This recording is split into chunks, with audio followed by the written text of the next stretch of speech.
nahihiya po akong magagayang sagot tuloy.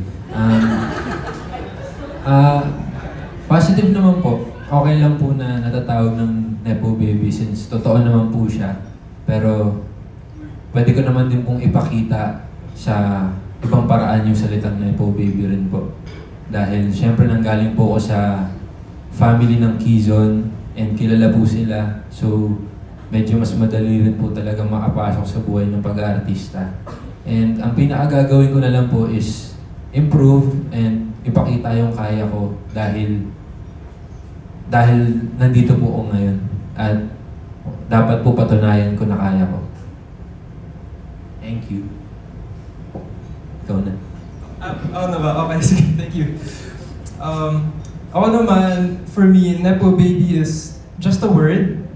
And that word is a title on us and we get to choose what kind of Nepo Baby we want to be. Do we want to be the type who relies on our family, or do we want to be the type that uses our advantage to make ourselves better and make a name for ourselves in the industry? And I think I can speak for all of us here. We want to be the positive type of Nepo Baby where we use our family's legacy to still create our own name and build ourselves a career which puts us in the history of the long line of show business.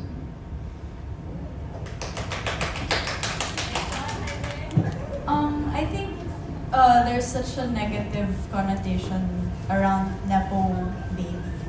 But for me naman, I think it's true. I can't deny naman na Nepo Baby talaga ako. I feel like Nepo Babies kasi parang you get more opportunities. It's just really up to you to show that you deserve to be there, that you deserve a spot here sa industry. Ako naman po, I don't have a problem being called a Nepo Baby kasi aminado naman ako na, yeah, Nepo Baby nga. Pero if you check my track record, I think it speaks for itself naman. And you can also ask the people that I've worked with. I think they would all say na okay naman akong ka-work and I stay grounded talaga. And I think it's a matter then of like what IC said, it's a matter of proving yourself, proving that you deserve this, ganyan. And I think kanya-kanya na rin po kami kung paano namin gagawin yon. As long as we're not hurting anybody, we're not stealing or anything, I think nasa kapalaran mo rin sa buhay kung paano yung magiging takbo ng career mo. So, ayun, thank you po. I think for me also the same, that Nepo Baby has a lot of shame put to it because we can be reduced to that. But then with the opportunities that are open to us, we are the ones that decide how we use those opportunities and how we sustain ourselves in the industry.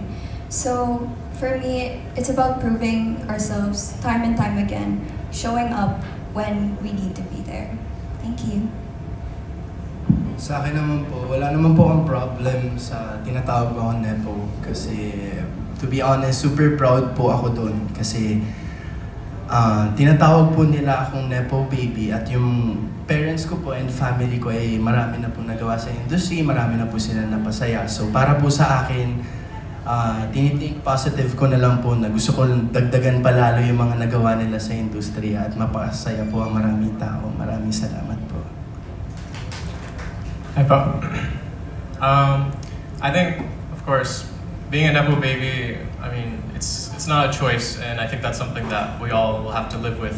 However, there's good things that come from it, which are the opportunities and the things that our parents left for us from their legacy and for us to utilize.